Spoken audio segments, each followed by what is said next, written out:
21મી સદીમાં બદલાયેલા વૈશ્વિક પરિમાણો, આધુનિક વ્યાપારની તકો તેમજ અદ્યતન ટેકનોલોજીનો સમન્વય દરિયાઈ સંસ્કૃતિ સાથે કરવાનું વિઝન આદરણીય નરેન્દ્રભાઈ મોદી સાહેબે આપ્યું છે.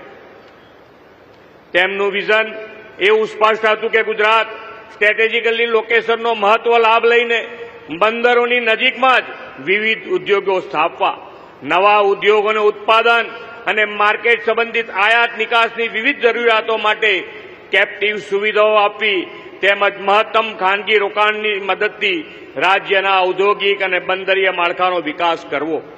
આ બધા સફળ પ્રયાસોથી રાજ્યની બંદરીય તકોની સદુપયોગ થયો અને પોર્ટ લેડ ડેવલપમેન્ટની દિશા ખુલી.